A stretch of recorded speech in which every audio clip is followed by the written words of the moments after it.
एजाज, जो बेनज़ीर से भी हम बात कर रहे हैं कि बानी पीटीआई जानबूझकर हार्ड लाइन्स को आगे ले जा रहे हैं, जबकि हुकूमत का मानना है कि उनकी कामयाबियों के बाइस पीटीआई का ग्राफ नीचे जा रहा है। क्या आपको हुकूमती एतमाद हकीकत पर मबनी लगता है? देखिए, हुकूमती एतमाद जो है उसका इन्हिसार पार्लियामेंट के ऊपर नहीं है। अनफॉर्चुनेटली हुकूमती जो एतमाद है उसका इन्हिसार इस्टेब्लिशमेंट की क्रूचेस के ऊपर या इस्टेब्लिशमेंट की जो सपोर्ट है हुकूमत को हासिल उसके ऊपर है।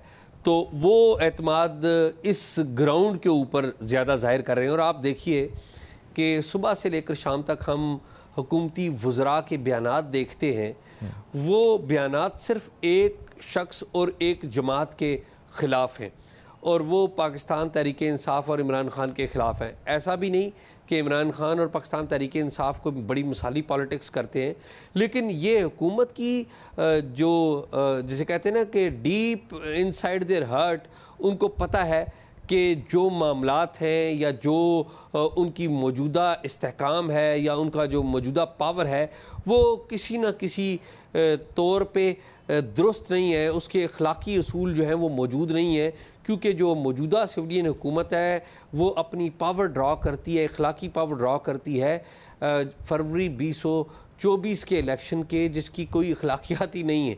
तो बड़ी अनफॉर्चुनेट एक रियलिटी है कि जो हुकूमत है वो ये समझती है कि सिर्फ एक जमात को तोड़कर या एक जमात के ख़िलाफ़ बयानबाजी करके वो अपने मतलूबा नताइज जो है वो हासिल कर लेगी। मेरे ख़्याल में ऐसा होगा नहीं। इसमें कोई शक नहीं है कि इस्टेब्लिशमेंट बड़ी पावरफुल है, इसमें कोई शक नहीं है कि इस्टेब्लिशमेंट जो हुकूमत है उसको पूरी सपोर्ट दे रही है और धक्का लगा के कोशिश कर रही है कि ये चले भी, जो कि ज़ाहिर है उसका काम नहीं है। लेकिन जो नेचुरल चीज़ें होती हैं वो नेचुरली होती हैं। जब आपके पास लोगों की एक्चुअल वोट की पावर होती है तो आपका जो तर्ज हुक्मरानी होता है वो बड़ा डिफरेंट होता है, आपकी तरजीहात वो बड़ी डिफरेंट होती है। तो ये बड़ी एक अनफॉर्चुनेट रियलिटी और बिटर रियलिटी है कि हम एक ऐसे दायरे में सफ़र कर रहे हैं कि हम हर दफ़ा जब एक चक्कर हमारा मुकम्मल होता है इस उम्मीद पे कि शायद हम इस दायरे से बाहर निकलें, तो हमें एक और नया चक्कर लगाना पड़ता है। 2018 के इंतखाबात जिस तरीके से हुए थे, हम तो को ये कर रहे थे कि शायद 2018 के बाद हम बहैसियत कौम, बहैसियत इदारे हम कुछ सीखेंगे। अनफॉर्चुनेटली हमने कुछ सीखा नहीं और ये उसी का एक तसलसल है जो 2024 में भी हुआ है और उससे आगे ये चलता जा रहा है। लेकिन इसका एंड कभी ना कभी होगा। दुआ ये करिए कि ये इसका एंड कोई इतना खूनखार एंड ना हो, ये हम एवोल्यूशन प्रोसेस से ही सीख जाए। से लेकिन एजाज, ये भी सवाल कि क्या तहरीक इंसाफ की सियासी हिकमत अमली और हुकूमती पॉलिसीज़ के असरात का दुरुस्त तजिया हो रहा है या दोनों फरीक हालात को दुरुस्त अंदाज में समझ ही नहीं पा रहे? आपको क्या लगता है? मेरा ये ख्याल है कि पाकिस्तान तहरीक इंसाफ जो है उसको तो एक बात का पता लगा और इसका एतराफ़ बानी पीटीआई जनाब इमरान खान ने ख़ुद भी किया कि जो जब उन्होंने कहा कि मौजूदा जो हुकूमत है उसने पाकिस्तान को दिवालिया होने से बचाया, तो इस बात का कम से कम एक एतराफ़ उनकी तरफ से था कि पाकिस्तान दिवालिया होने जा रहा था जिसे मौजूदा हुकूमत ने बचाया। ये तो है, लेकिन आगे समझ क्या है?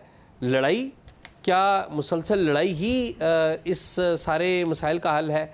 और क्या हुकूमत की तरफ से महाजर आई, यानी कि वो भी अपोजिशन की एक जमात के साथ? आप देखिए ना कि हुकूमत में तमाम जो बड़ी सियासी जमातें हैं पाकिस्तान की वो शामिल हैं, उनका इत्तेहाद है। किसके ख़िलाफ़? सिर्फ एक जमात के ख़िलाफ़।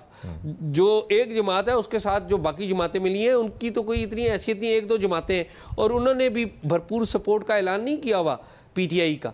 तो ये एक पॉलिटिकल अननेचुरल सिचुएशन है जिसमें हम बैठे हुए हैं। ये कब तक चलेगी इसका शायद किसी को पता नहीं है। मज़हर अब्बास साहब, बज़ाहिर तो मुज़ाहमती सियासत तहरीक इंसाफ को मकबूल बना रही है। 9 मई के बाद 26 नवंबर हुआ, लेकिन आज भी सियासी तज्ज़ियाकार यही कहते हैं कि तहरीक इंसाफ एक मकबूल जमात है, तो अमलन ये हिकमत अमली तो उन्हें फ़ायदा ही पहुँचा रही है। देखिए, पहली चीज़ ये कि ख्वाजा आसिफ साहब के बयान में वज़न नहीं है। सवाल ये है कि वज़न क्यों नहीं है। पहली चीज़, जिस तरह भट्टी साहब शुरू में कह रहे थे कि उन्होंने अपनी वजारत के बारे में कभी कोई बयान नहीं दिया। तो इस पर मुझे वज़ीर दिफा होते थे अली अहमद तालपुर साहब, उनसे किसी ने पूछा था ये बात कि किसी काम के लिए कोई हमारा एक दोस्त गया था, तो उन्होंने कहा, अली अहमद तालपुर ने कहा कि भाई मैं मिनिस्टर ऑफ डिफेंस नहीं, मिनिस्टर ऑफ सेल्फ डिफेंस हूँ। तो ये जो सेल्फ डिफेंस की मिनिस्ट्री है, इसमें ज़ाहिर है ख्वाजा आसिफ साहब क्या उस मिनिस्ट्री के बारे में बोल सकते हैं। ज़ाहिर है उन्होंने सियासी बयान देना होता है। चलिए ऐसा करते हैं, और ये बात, ये तजवीज़ किसी हवाले से पहले भी मैंने दी थी कि इमरान खान की कॉन्स्टिट्यूंसी, मेन कॉन्स्टिट्यूंसी मियाँ वाली है, मियाँ वाली की कॉन्स्टिट्यूंसी खुलवा देते हैं। मियाँ नवाज़ शरीफ की कॉन्स्टिट्यूंसी लाहौर की है, वो खुलवा देते हैं।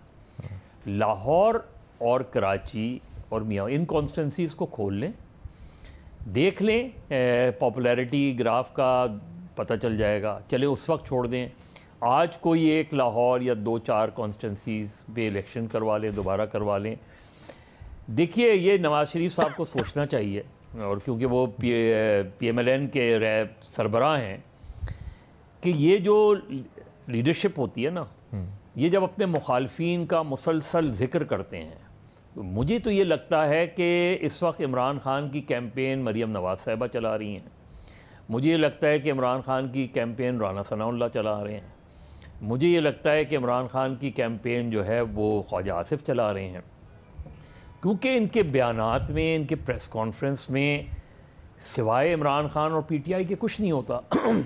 तो जब आप अपने मुखालफीन के बयानात को मुसलसल रिपीट करते हैं, उनको मुसलसल एक्यूज़ करते हैं, और ये तारीख़ी तौर पे देख लें, तो आप उसको ख़त्म नहीं कर रहे होते, आप उसका कद बढ़ा रहे होते हैं, आप उसकी पॉलिटिक्स का खेल आप खुद खेल रहे होते हैं।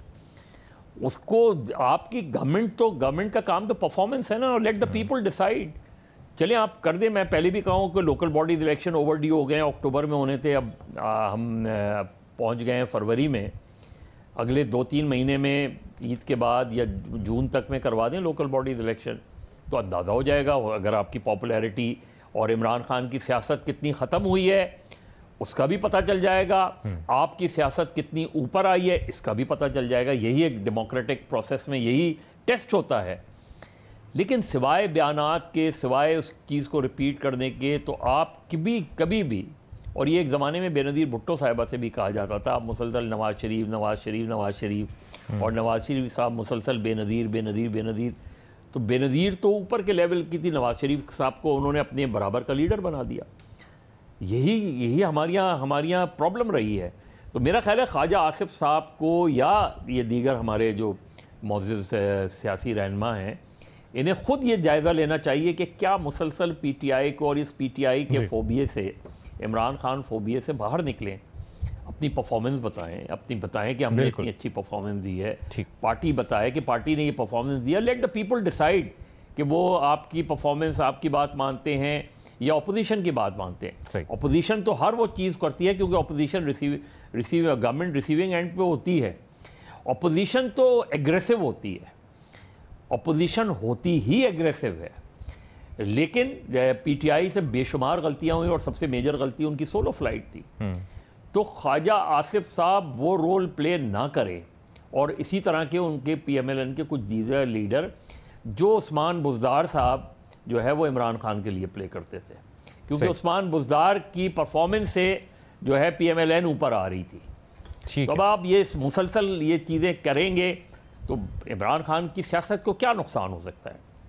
उन्हें सिर्फ नुकसान होगा कि जब इलेक्शन होंगे और वो इलेक्शन हार जाएंगे, उसका नुकसान उन्हें हो सकता है। मुत्तफ़िक़ा तौर पर अगर वो गवर्नमेंट में आते हैं तो गवर्नमेंट परफॉर्मेंस पे नुकसान होता है। पूरे पैनल का यही तज़िया है कि ख्वाजा आसिफ के मौक़िफ़ में वज़न नहीं है।